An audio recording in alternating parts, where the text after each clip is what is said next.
Okay, so good morning. This is January the 31st, 2021. 2021 is moving right along, isn't it? I feel like I didn't even get a month. I mean, I was really busy, but it just went right by. So just like 2020 just sort of disappeared, I think 2021 is going to be similar. Looks like everything's working. Sorry about last week. I reviewed the video that I produced last Sunday morning. I try to do that every Sunday morning. I get up really early and I review what I taught the previous week, some of the things that I've taught in the past, and add additional notes to whatever I'm going to present this morning, just to try to get it fresh in my mind and also to try to make it better. Throughout the week. I start and then I add some things, and then I start, add some things later. I give it a couple of days, and then go back and review it again. That's my general model for how I try to produce things. And this is not the only thing I'm teaching too. I'm going through the Gospel of John for Living God Ministries.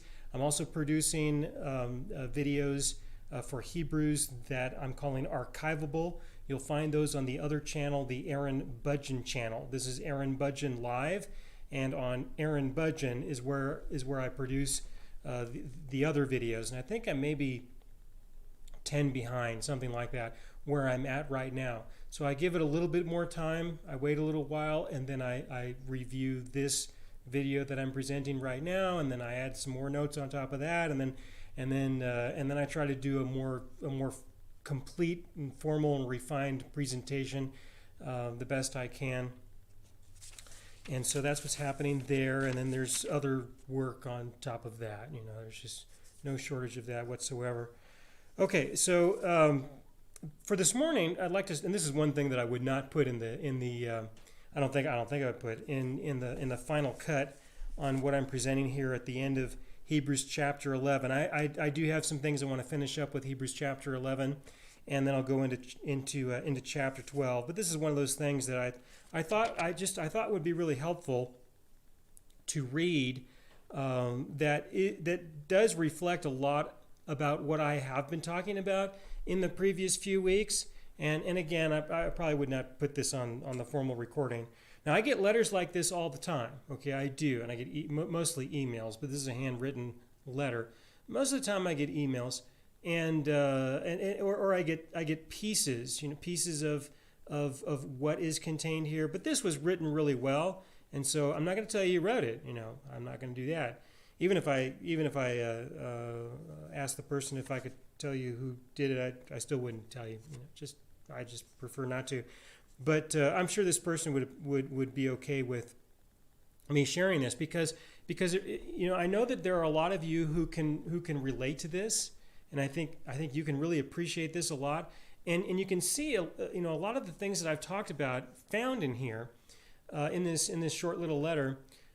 Two main things. The first thing that I think you'll notice is that there are a lot of churches that I've spoken about before, that they advertise themselves as being grace churches. They're not legalistic. They're not controlling, burdensome. They don't want you to live by the law. That kind of stuff. There are a lot of churches who will say that, but there are other things that they believe that when those things come out, and over a period of time, maybe not even a long period of time, it starts to show up that really they are somewhat religiously abusive, I think is the right way to describe that. Also, last week I spent some time talking about the issues related to control, and that there are some people that just really want to live a luxurious kind of life by living off of the labor of somebody else. That this is really what they want. And I gave the illustration of Pharaoh. In fact, I got a comment from somebody who found that kind of humorous. What is it that you do? Well, I order people to make bricks and I beat them. That's what I do. That's my contribution to society. That's the relationship that I have with others. That's my role in the relationship, to order them to make things, order them to work, and beat them if they don't do so to my satisfaction. That's my part of the relationship. I spent some time talking about that, and you might wonder, are there really people like that today? Oh, yes, absolutely. All over the place. I can give you names, addresses, phone numbers and stuff. I don't know who this person is, but it's just another one. It's another person who really is like this. And so I just thought I'd share this with you. All right, so it says, just wanted to say thank you, and your teaching is appreciated. Over the past months, you have helped me clarify some of my thoughts and actions. All right, let me pause there. This person has only been looking at the work that I've done for a few months. This is a relatively new person, so they got a long way to go in the sense that there are a lot of things that I've taught that they can go through still and still decide later if they just don't like what I'm presenting. We always want to allow for that. I had been attending a Bible teaching church for 11 years. All right, so here we have a Bible teaching church. If we say that, well, then that automatically means that this is a great church. It's a Bible teaching. All right, I'm trying not to be too sarcastic, but that's how some people can be. Sunday a.m., p.m., and Wednesday p.m. Bible classes. With COVID and the changes, this means every time the doors were open, I was there. With COVID and the changes to Zoom and the break in the expected routines was a liberating one. I found I didn't want to be under the pastor's authority, but wanted my learning to be led by the Spirit and my primary relationship to be with my God and not the church. All right, now this is important. So this person says that they've been in part of the church for about 11 years, been listening to me for a few months, kind of discovering that they would prefer that their relationship be with their God, all right, and the Spirit of God more than the church. And the idea of being under the pastor's authority didn't seem to be working so well, all right? Now, this is like I said, this is a normal thing, all right? Normally, it's about 9 years, about 8 or 9 years for this kind of a circumstance, and so don't feel bad. It's 11. I'm just saying average from what I deal with. And I also when I first started producing these videos last year, I hope you can recall all of you. I hope you can recall how I mentioned that because of the change, all right, because of the change in society, that there would be a new paradigm shift of a lot of people starting to make some adjustments with regards to their faith, and this is a fantastic representation of that. And this is not the only one, all right? I got a lot of these. It's been going on, a lot of correspondence to respond to with a lot of changes. It's one of the reasons why I wanted to go to the Gospel of John too, because I think it would be a good book to try to absorb a lot of you new folks who are going to be discovering that there's more to the Christian life than just being in the church whenever the doors are open, making sure your pastor has authority over you, and that your relationship is with the church, not so much with the Spirit of God. All right, people are now entering into a new. We're entering into a new phase. There's a better word than phase. I just can't think of it right now. We're entering into a new experience of some kind where there's going to be a major paradigm shift, right? That's probably a better way to say it from my vocabulary. There's a big paradigm shift that we're just entering into, folks. I mean, this is just getting started, all right? And this is going to go on for a long time. I mean, maybe even 10 years.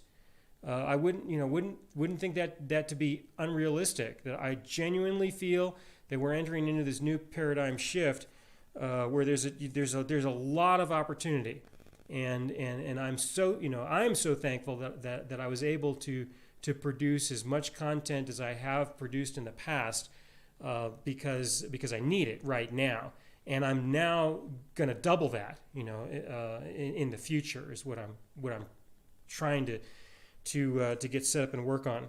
All right, so anyway, back to the letter here. But wanting my learning to be led by the Spirit and my primary relationship to be with my God and not the church.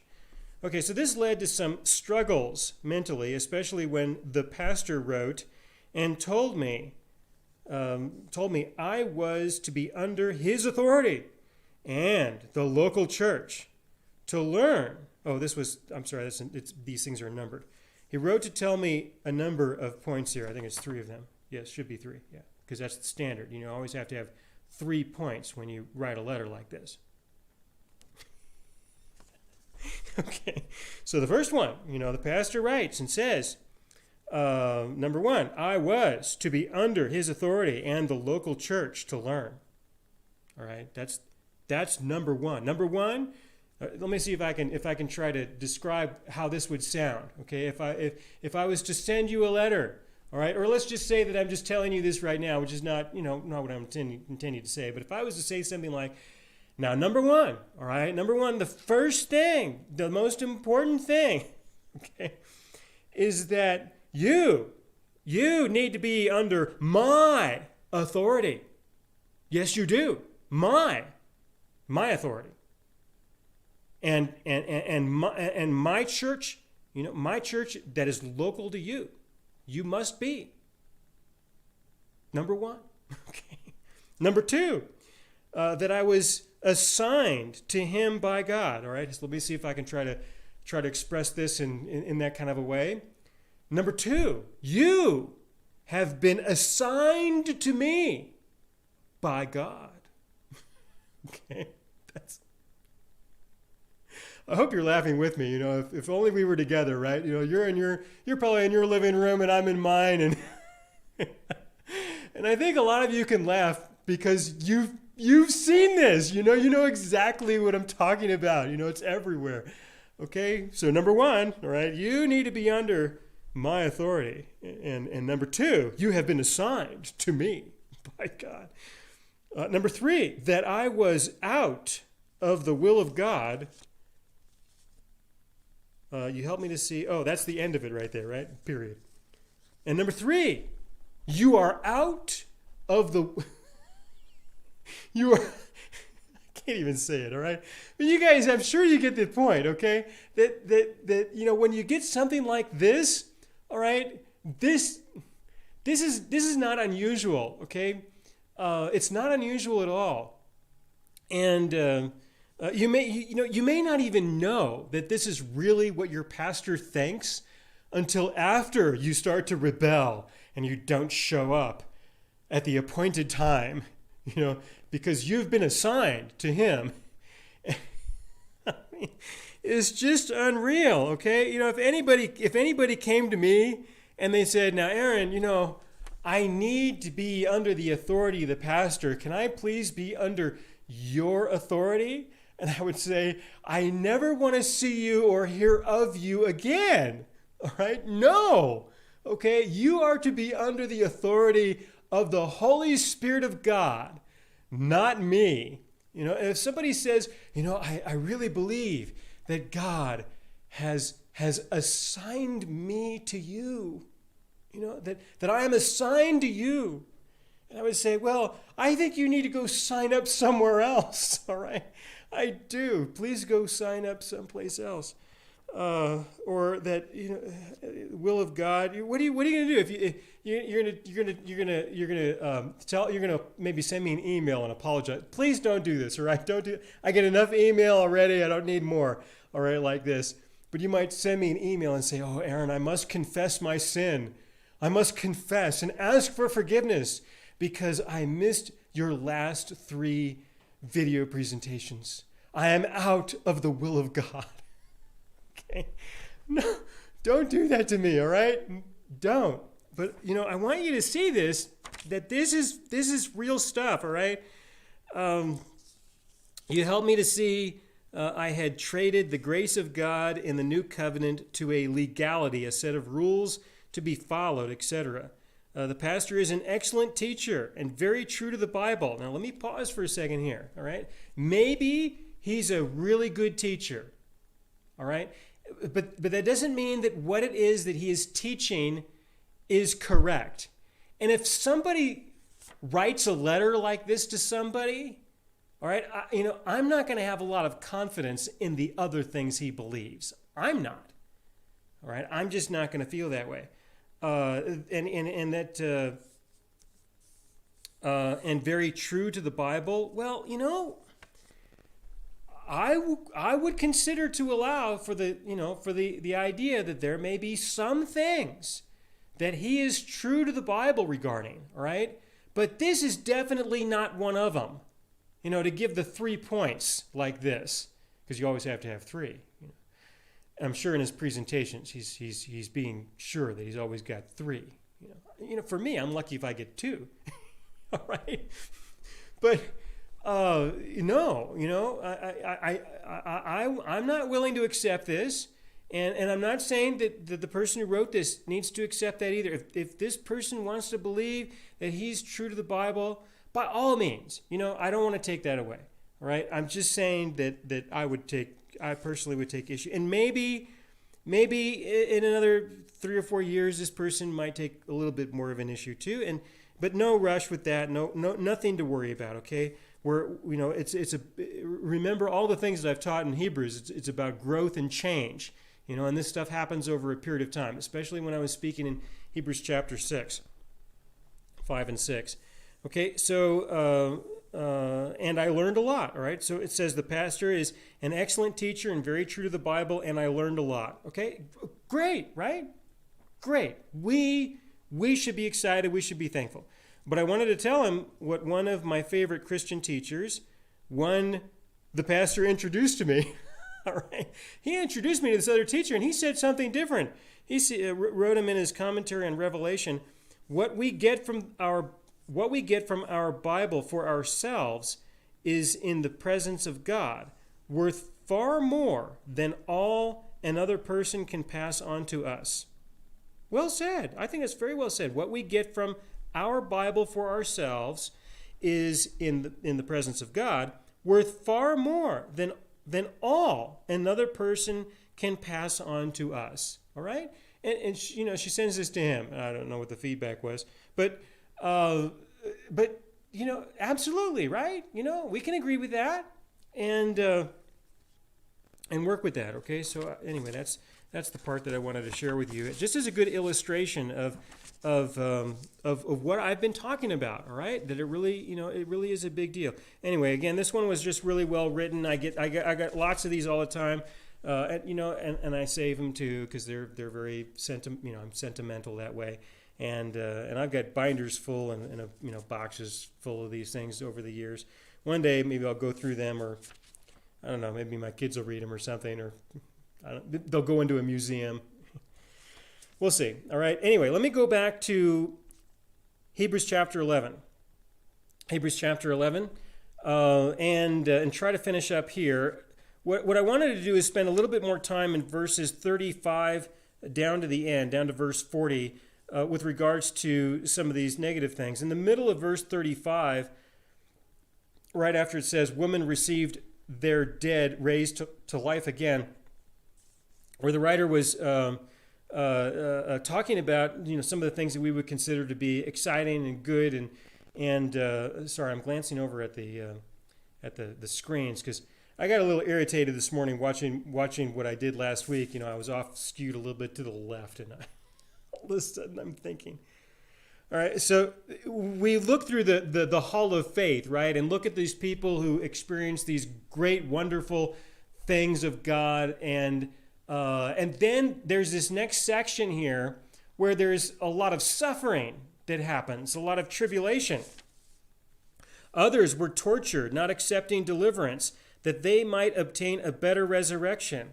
Still others had trial of mockings and scourgings, yes, and of chains and imprisonment.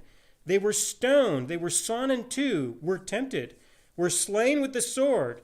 They wandered about in sheepskins and goatskins, being destitute, afflicted, tormented, of whom the world was not worthy. They wandered in deserts and mountains and dens and caves of the earth, and all these, having obtained a good testimony through faith, did not receive the promise. The promise came later with the Lord Jesus. He is the promise. Verse 40, God having provided something better for us, that they should not be made perfect apart from us. which goes along with what I was describing about about us being a part of something greater than just ourselves. Right? That's the end of verse 40. And when I was speaking about that a couple of weeks ago, about what's going on in our lives, and to realize that we are a part of something greater than ourselves. So also when these people endured a tremendous amount of suffering and tribulation in their lives, they were still a part of something greater than themselves.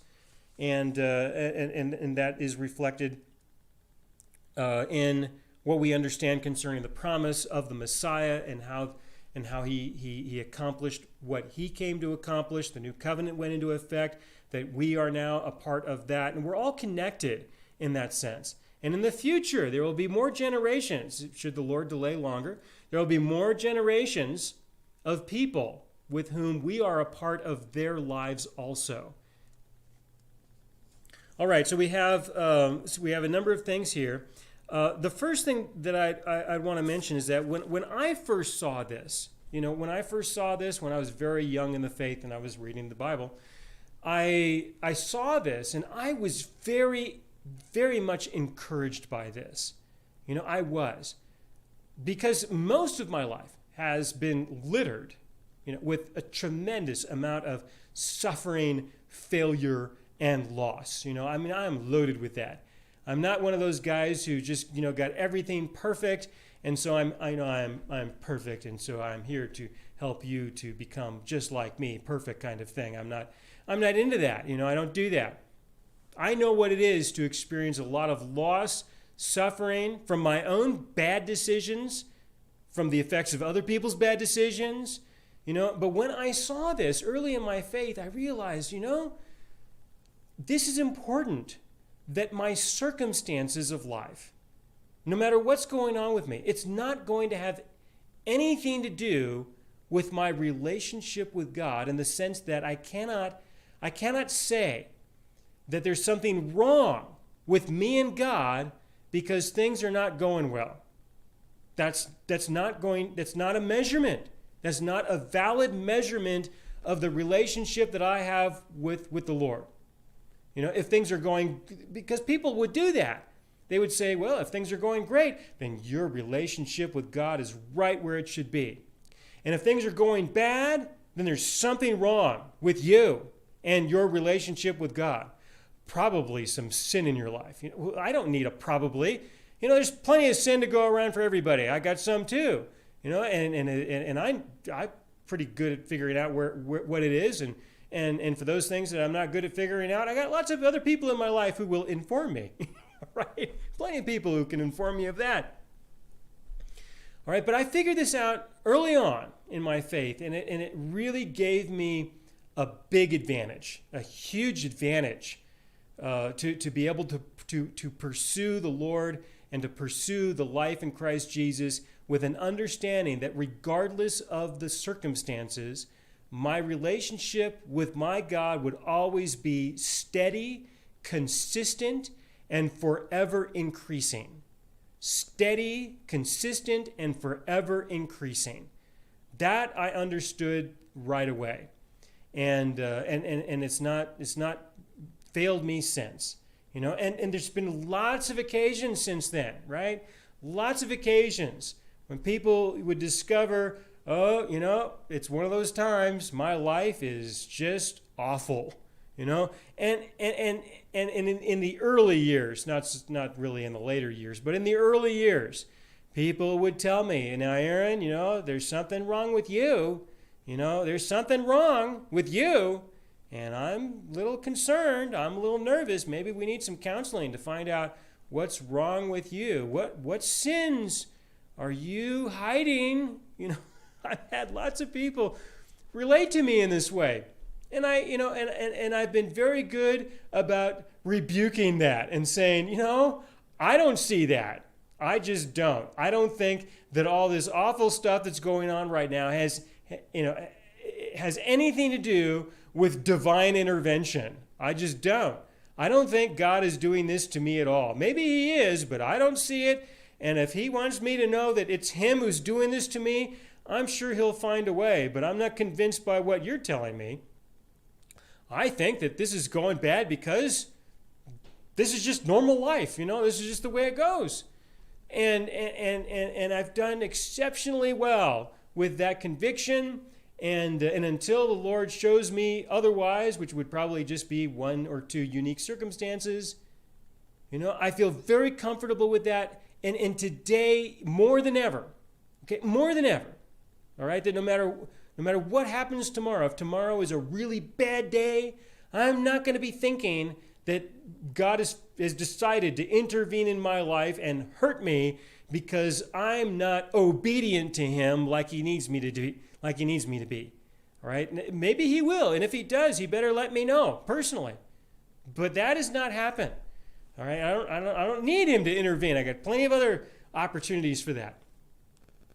So that's one thing that I would really want to mention concerning it. The other thing that I really want to mention concerning this is that I get a lot of phone calls. It's usually on the phone, not usually emails or letters, but it's normally people call me on the phone, and it's really tough to get me on the phone. Some of you probably have noticed that. I don't get on the phone. One of the reasons why is because it can be really hard for me to get off the phone, because there are some people who, there must be special classes that you can attend to learn how to keep a person on the phone. There must be special classes. I don't know what it is, but there are some people who've just got that, they got that style, that ability that you can't get off the phone, and you've got appointments, you've got bills to pay, you've got things you got to do, I don't get paid to talk to people on the phone.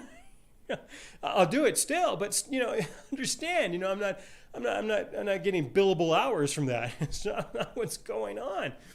And so they call me, right? And I talk, I take calls, I talk with people, and this is a common kind of phone call.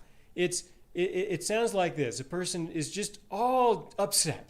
The world is all upon them. They lost their job. They're going to lose their home. They're getting divorced. The dog died. I mean, it's just unbelievable. Can you tell that I'm having a good day?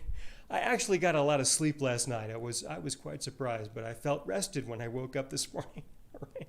It's been tough. I've really been having a hard time, but today is good. This is a good day. Yeah, but tomorrow, right? Tomorrow somebody calls me and they say all this terrible stuff is going on in my life. It's just awful, and they don't want to say it, all right? They don't want to say it, so I say it for them. I wait until I get that pause where I can respond, right? And I ask them, I said, well, let me ask you a question before we continue. Have you been thinking that maybe you've got the wrong God? Right? That's what I ask, because they'll usually add in there something about their non-religious friends who are doing so great. And as soon as I hear that, that they've got all these heathen people in their lives who don't have these problems, that's what they're really thinking, and they just don't want to say it. And so I say it for them, and then just about 95% of the time or 90% of the time they reply with, yeah, that's exactly what I've been thinking. I've been thinking that maybe I've got the wrong God. Okay, and it's just part of this bias that is promoted a lot, and that a lot of people believe that if your life is going well, then it's because you're obedient to God, and if it's not going so well, then it's because you're overcome by your sin, or maybe you've got the wrong God. Okay, that God is there in order to make sure that your life is wonderful and is better than other people. But when those heathen, evil, wicked people who completely reject the existence of God have a life, when they have a life that's just so much better than yours, when that happens, you can't help but wonder if you might have the wrong God. You can't help but wonder. This is not unusual. If you take a look at the Living God Ministries radio stations page, and some of those stations were not on presently. I've left it up there because some of them we're going to probably return to. I pulled out of a couple of them just because I know, or I have confidence that if I wait another year or so, we'll be able to get back on those stations at a lower rate than what we were paying before. It's partially why I'm not there. Also because we can probably get a better time slot. There's a lot of reasons why we go on and off stations. But if you look on there, you see Milwaukee, Wisconsin. What am I doing in Milwaukee, right? Especially on that station, because that station is just loaded with all these teachers that teach all this stuff that I don't agree with, not even close, And part of it is this prosperity belief that if you have the right God, well, then you'll be healthy, wealthy, and wise, and it's just all over that station. And when the manager called me and said he wanted me on his station, I said, I just don't fit there. I don't belong on your station. I just don't belong there. And he said, no, yes, you do. You do. You belong in this station because we need, and this is how he put it, the whole counsel of God. That's what he said. And I said, well, okay, I'll tell you what, you're going to have to give us a really good rate because I still don't believe it. So he gave us a rate that, gave me a quote, gave us a rate that was, one of those too good to pass up. And since then, he even reduced it. And he's been listening to the program. And now from what I understand, he broadcasts the program throughout the night, like every hour. He plays me at the start of the hour, and then somebody else in the second half, and then me again, and then somebody else in the second half, and then me again, and somebody else in the second half. And he's a big supporter of the program too. Didn't start out that way, but that's how it went. But I'm saying that in order to say that I interact with a lot of people who believe this kind of thing, and it's not unusual to have this belief. Okay, that life is going to be wonderful because you have God. And that's not what it's about. It's about knowing your God. And if your life is great, then that is good. And if it is bad, then that is good. All right? No matter what it looks like, okay, your God will make use of that. In fact, those times where I've endured the greatest amount of suffering turned out to be those times when I grew to know my God more than ever. And so, and I've been through this enough times, more than enough times. I don't need any more, but I know some more will be coming because life is really good right now. And so I just know that pretty soon it's going to get bad.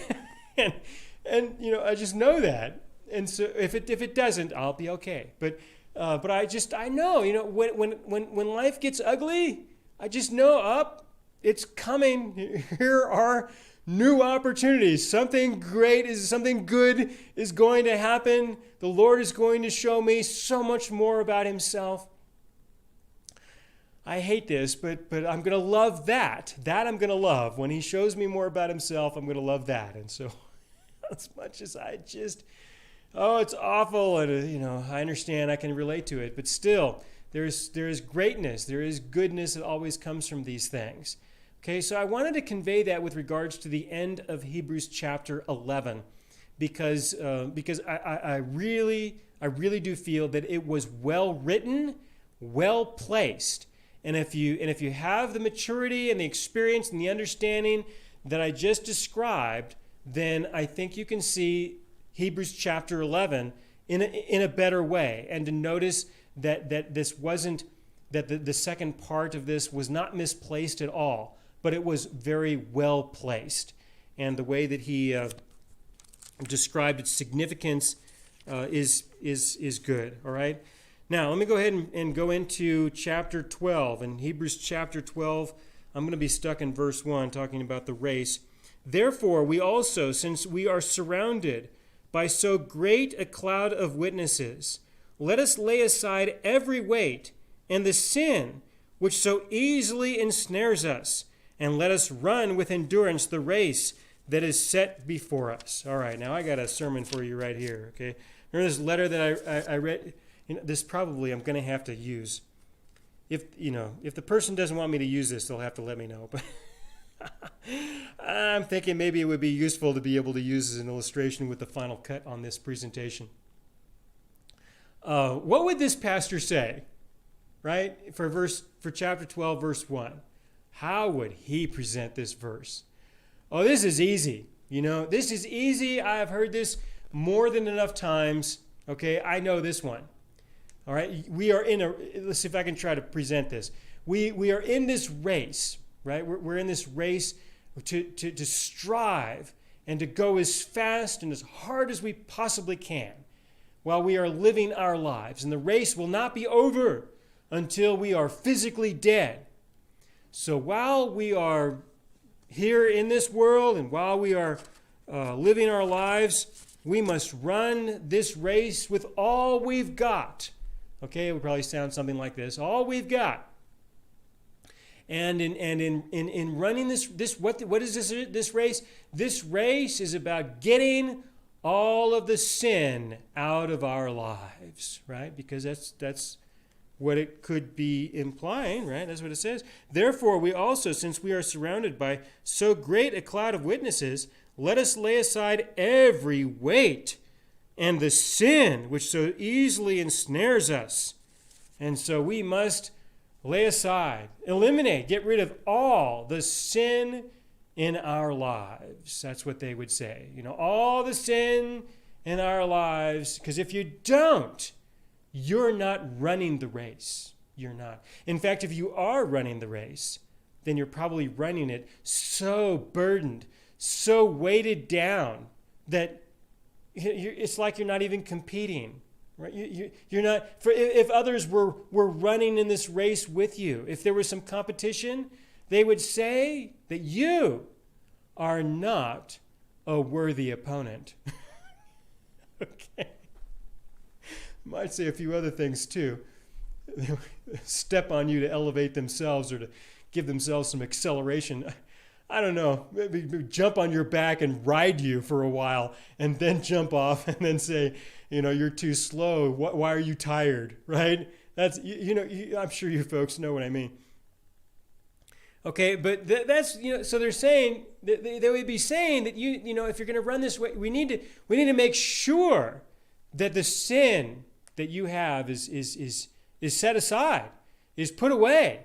All right, and this is why you need to be under the authority of a pastor, because that's his job. His job is to drag you into his office or invite you, and then take out his yellow legal pad, right? That's what I got. I got the yellow legal pad. Maybe you didn't get the yellow pad. Maybe you got a white one, or I don't know. And he's just writing notes on, well, I think this might be sin. I think this might be sin. Maybe there's some sin over here. Some other sin over here. They compile a whole list. And then they provide you with their service, because you're paying them for this service, I'm sure. All right. And they provide you with this service of now it's my job, to declare to you all the sin that's weighing you down, and I will intervene in your life. I will find a way to beat you as much as is necessary in whatever religious way I can. I'll even assign some people to you, right? That, just as you have been assigned to me. Point number 3, right? Oh gosh. Just as you have been assigned to me, so I will assign some people to you. I will. Some of my cronies, in order to beat you down and to make you as ashamed as is necessary until you stop it. And somehow that's going to work, right?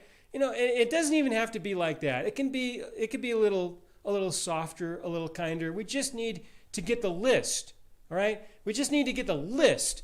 What's the list of sins? Let's start with some big ones. Never commit adultery. Hey, I'm all for that one. Don't murder people. Sure. Don't steal. Of course. But then they just go on and on and on and on and just add whatever they can, whatever can be thought of in order to make sure we got a good list so that we can weigh you down as much as is necessary. Right? No, because we're trying to figure out how to get those things off. Well, it doesn't work that way. All right? It doesn't work that way. The more that this is pursued, the heavier the weights become. And you will be so consumed with trying to get the sin out of your life that you will run nowhere. Let me say this again. You will be so consumed with trying to get the sin out of your life that you will run nowhere. Nowhere. All right? And I know some of you can relate to that. Others of you may need a little bit more time. You need to run harder, longer, and faster. All right? But that, if that's the case, you will go nowhere in this race. Nowhere. And so a person can do 5 years, 9 years, 11 years, 32 years of going nowhere in this race, because that's their life. Their life is, how do I get the sin out of my life? What would happen if you did? All right, what would happen if what would you have if you had a person who had no sin? They were sinless. Okay? No sin whatsoever. Now, some people might look at that person and say, that's kind of a boring person. All right? They're a little boring. Maybe they'll think of them that way. I don't know. All right, but what would happen if you were a person who never sinned? Does that mean that you're running the race? No. Okay, it doesn't. Just because you've got no weights on you, you've got no burdens on you, that doesn't mean you're not going anywhere either. So what do you accomplish there? Okay, this is important, all right? You may have noticed this on occasion, where sometimes you experience a moment of peace, right? Where you realize that your God just doesn't hold your sins against you anymore. Because of what he did on the cross. Because he forgave the sins of the world, yours included. All right? And you realize that and you experience a sense of peace. But then you start thinking, so what now? What do I do now? What's next? And if you don't know, you end up back in a system of law of some kind.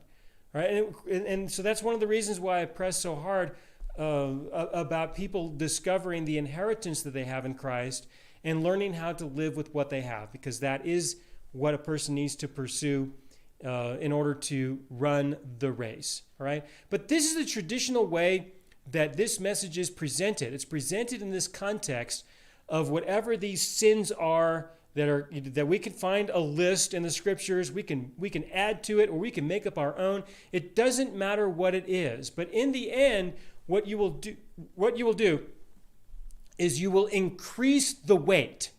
All right? You will increase the weight. That's what you'll do. Just because of your preoccupation and your attention and the burden of sin, and to realize that is not how sin gets reduced in a Christian's life. All right, that's just not how. I did a series on the subject of overcoming sin that you can find in the Living God Ministries radio archive, where I speak about that in detail. I'm not going to try to do it now. I've only got a few minutes left here this morning. So I can just point you over to there. Instead, what I would like to emphasize is the kind of sin that the writer speaks of here in Hebrews, in the letter. The ones that I think are that are relevant to what he says here in chapter 12, verse 1. All right, that there are sins, yes, and there are sins that should be put aside. There are. And there are sins that are weighted. Okay? I do believe that. All right? I believe this a little differently. I see this differently. So when he says, therefore, we also, since we are surrounded by so great a cloud of witnesses, let us lay aside every weight and the sin which so easily ensnares us. I can agree with that. Let's put some things aside and sin that we should put aside. Absolutely. But what sins? What weights? What are the ones that we need to put aside that I think he's referring to? And let us run with endurance the race that is set before us. We'll be able to run. We will be able to run when we put aside these other things. Okay, so in this case, I did find 3 points. Okay. I did. All right, I did. The first one is in Hebrews chapter 4, okay, because, hey, he brings it up. Let's see what he had to say about it. Hebrews chapter 4, verse 11, with regards to the rest that we are to enter into. In the end of Hebrews chapter 3 and Hebrews chapter 4, I explained in detail. Go back and listen to those messages again if it's been too long for you. That we are to enter into the rest that has been provided for us because of what Jesus already did for us. And what we need to rest from are our works. Okay? We must rest from our works of righteousness. But the sermon that I just described, that would be the most common sermon, all right? That is not about resting from your works of righteousness. That is about, let's increase your works of righteousness. That's where that one goes. But in Hebrews chapter 11, the writer speaks about entering into his rest, which means resting from your works. And he puts it in the context of sin, that if you fail to enter into this rest, this is disobedience. All right? You want to be obedient to God? Don't fail to enter into this rest. Hebrews chapter 4, verse 11, let us therefore be diligent to enter that rest, lest anyone fall according to the same example of disobedience. Let not anybody fail to enter into that rest. Going back up into verse 9. There remains therefore a rest for the people of God, for he who has entered his rest has himself also ceased from his works as God did from his. You must cease from your works. Cease from your works of righteousness. Dead works. You must cease from those. You must end those. Then you are able to enter into his rest. Again in verse 11, let us therefore be diligent to enter that rest, lest anyone fall according to the same example of disobedience. There's some sin for you. Okay, there's some sin for you. So let's set those things aside. Again, in chapter 12, verse 1, therefore we also, since we are surrounded by so great a cloud of witnesses, let us lay aside every weight and the sin which so easily ensnares. The weight is not entering into his rest. Enter into his rest and let go of the weight. What is the sin that so easily ensnares? Doing works. All right? The works for righteousness. Doing that which is good. Why is it so easy to be ensnared by that? Because of the tremendous amount of religious pride.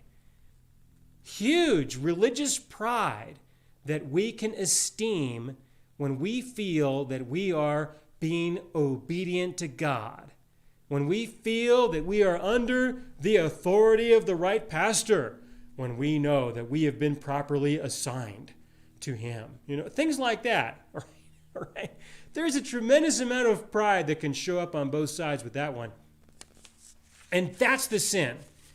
I just dropped my notes. That's the sin that so easily ensnares us. And so give me just a second here. I'm going to reach down here and grab my notes. Okay. There we go. Okay. Number 2. I'm going to go back up a little bit. I still wanted to start with chapter 4, but going back up a little bit into chapter 3, verse 19. Hebrews chapter 3, verse 19. I can find some sin for you. Chapter 3, verse 19.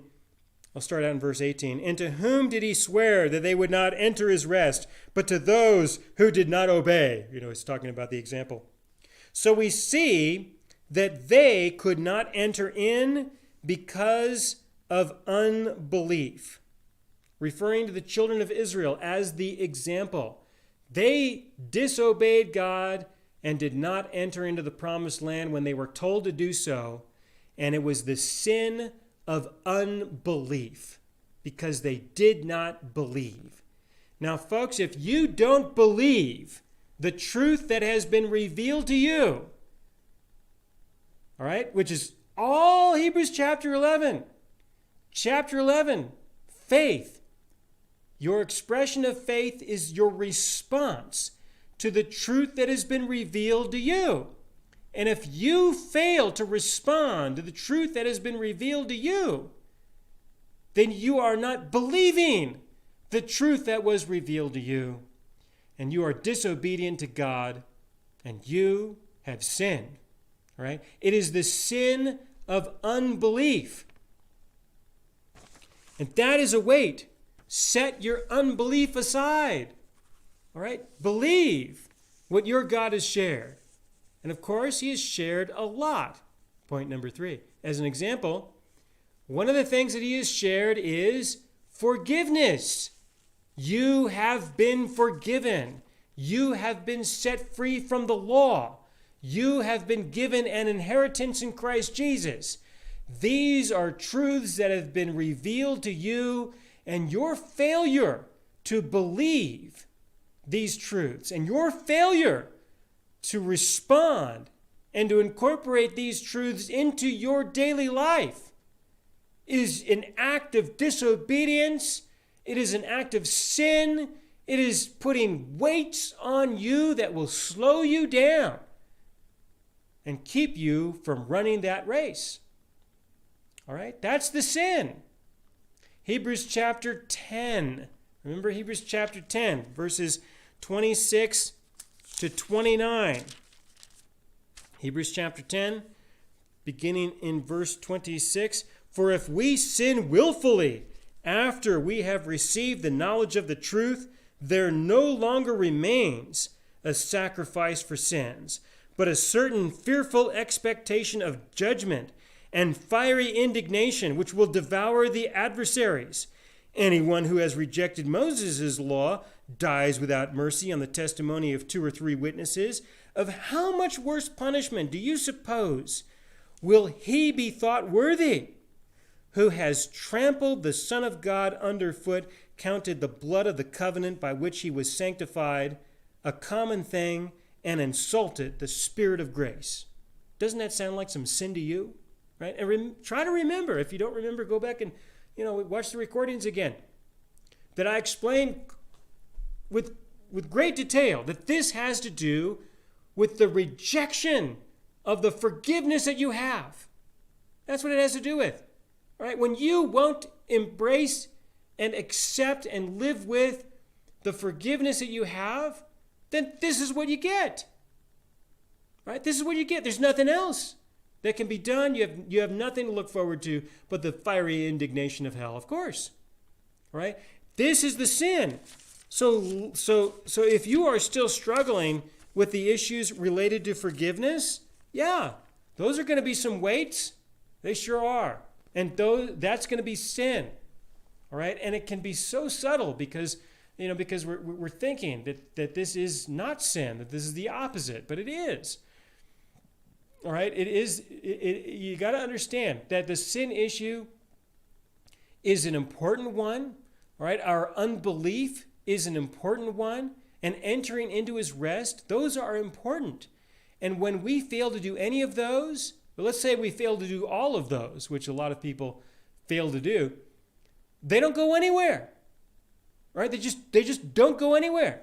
How would they describe running the race? Well, I've been getting sin out of my life. I have sin under control. I'm not engaged in as much evil as you are. That's what they've got. And that's not it, all right? That is not running the real race. Running the real race is how much can you grow to know your God with the time you have left, all right? Again, running the race is how much can you grow to know your God with the time you have left. Sometimes I feel some pressure with that, in that it's like a race. And to me, that's one of the many ways that we could describe what that means, okay? So that's what I wanted to share with you with regards to Hebrews chapter 12, verse 1, and also in finishing up Hebrews chapter 11. I have a question for you folks that might be worthy of of conversation with your small groups that you're having this morning, the question I came up with is, what are your weights that slow you down? Okay? What are your weights that slow you down? And what I mean by that is the real issues. Not the ones that people think are issues, but what the real issues are. If you're thinking that your weights are the sins of the flesh, I'll tell you what your weights really are. What your weight really is it's the fact that you have not really embraced the forgiveness that you have.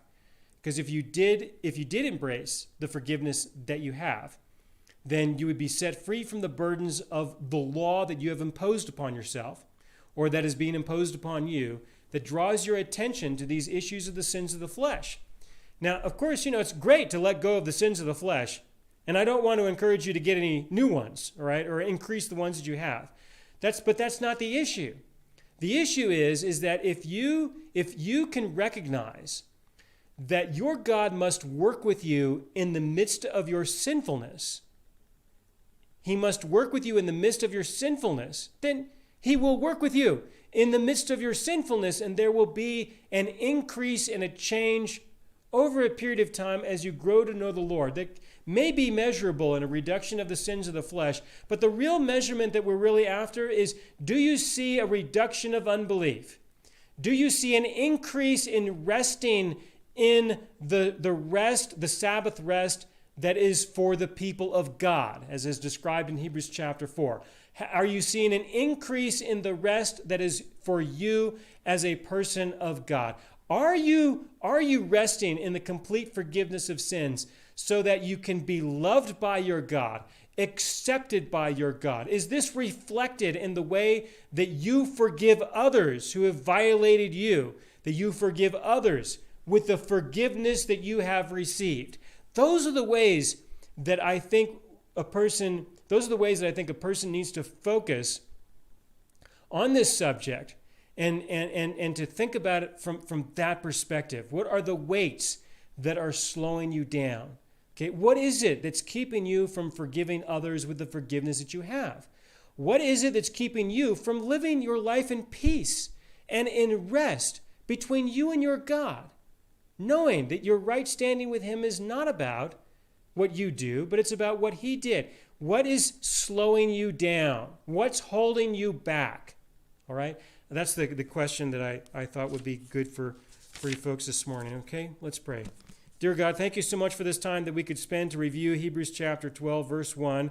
And Lord, I do pray that through what I was able to share this morning, that we can be encouraged and inspired, and that we can definitely grow to know you more. And I thank you for this in Jesus' name. Amen.